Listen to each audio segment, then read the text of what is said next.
Assalamualaikum warahmatullahi wabarakatuh. Perkenalkan, nama saya Salsabila Awalia Jahara dengan NIM 24430371104. Pada kesempatan kali ini, saya ingin mempresentasikan mengenai teori perkembangan sosial dari Erik Erikson. Tugas ini dibuat untuk memenuhi mata kuliah Psikologi Perkembangan dosen pengampu Ibu Nasyatuddin Zahro, SPD MSI. Langsung saja ke pembahasan, yaitu yang pertama adalah biografi. Nama lengkap beliau adalah Erik Hamburger Erikson. Erik Hamburger Erikson lahir pada 15 Juni 1902 di Frankfurt, Jerman, dan wafat pada 12 Mei 1994. Ia dikenal sebagai psikolog perkembangan dan psikolog analis yang memberikan kontribusi besar dalam kajian perkembangan manusia, khususnya perkembangan sosial dan identitas diri. Erikson memperoleh pelatihan psikoanalisis dari Anna Freud yang membuat pemikirannya sangat dipengaruhi oleh psikoanalis Freud. Namun, kemudian ia mengembangkannya dengan menekankan aspek sosial dan budaya. Pengalaman hidupnya sebagai pendidik, guru, dan konsultan di berbagai negara, termasuk Amerika Serikat, sangat mempengaruhi pandangannya bahwa perkembangan manusia tidak hanya dipengaruhi faktor biologis, tetapi juga lingkungan sosial dan budaya. Karya-karya dari Erikson yaitu ada beberapa karya penting Erikson, antara lain Childhood and Society 1950 dan Identity, Youth and Crisis 1968.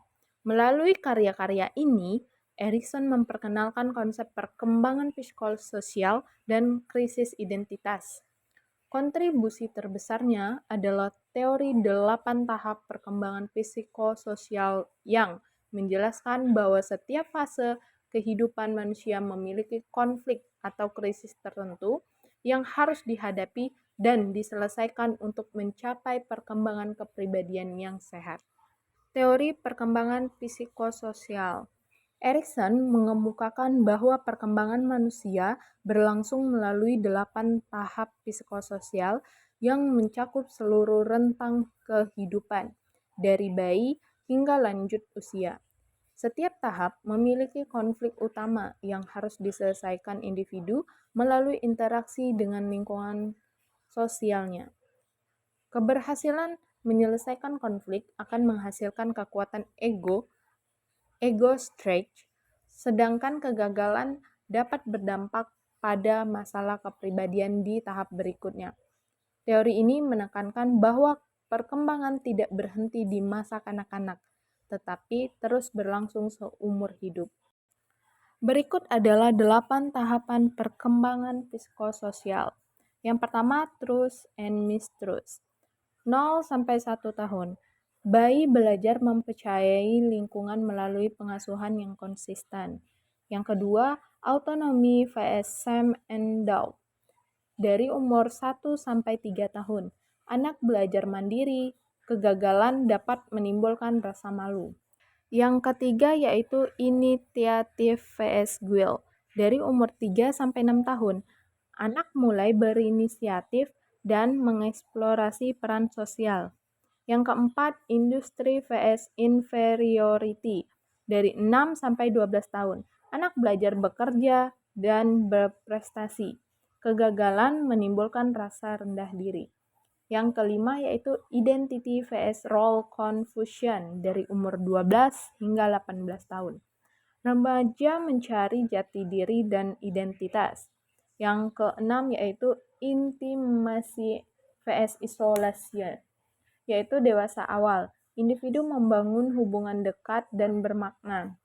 Yang ketujuh yaitu generativity vs stagnation, dewasa madya, yaitu individu berkontribusi bagi generasi yang berikutnya. Terakhir, integrity vs despair, yaitu lansia. Individu merefleksikan hidup dengan rasa puas atau penyesalan. Selanjutnya yaitu kelebihan teori Erik Erikson.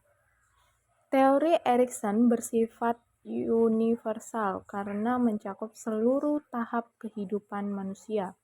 Selain itu, teori ini fleksibel, artinya setiap individu dapat menyelesaikan krisis dengan cara yang berbeda sesuai dengan konteks sosialnya. Pendekatan Erikson juga holistik karena menggabungkan aspek psikologis, sosial, dan budaya. Teori ini relevan dalam praktik terapi dan konseling karena membantu memahami konflik identitas dan hubungan interpersonal. Berikutnya yaitu keterbatasan teori Erik Erikson. Meskipun berpengaruh besar, teori Erikson memiliki keterbatasan, antara lain kurangnya data empiris yang kuat untuk mendukung setiap tahap secara ilmiah. Selain itu, teori ini cenderung berfokus pada budaya Barat, sehingga penerapannya pada budaya non-Barat perlu penyesuaian. Teori ini juga kurang menjelaskan secara rinci faktor eksternal seperti ekonomi dan politik, serta berpotensi melakukan generalisasi berlebihan terhadap pengalaman manusia. Selanjutnya yaitu saran dan kontribusi. Saran yang diberikan adalah perlunya integrasi teori Erikson dengan penelitian modern yang lebih beragam secara sosial dan budaya. Teori ini dapat dikombinasikan dengan pendekatan sosiologi dan psikologi kontemporer. Kontribusi utama teori Erikson adalah memberikan pemahaman mendalam tentang identitas diri, hubungan sosial, dan perkembangan manusia sepanjang hidup yang masih relevan hingga saat ini. Yang terakhir yaitu kesimpulan. Perkembangan sosial menurut Erik Erikson menjelaskan bahwa bagaimana individu membentuk identitas dan hubungan sosial sepanjang hidup.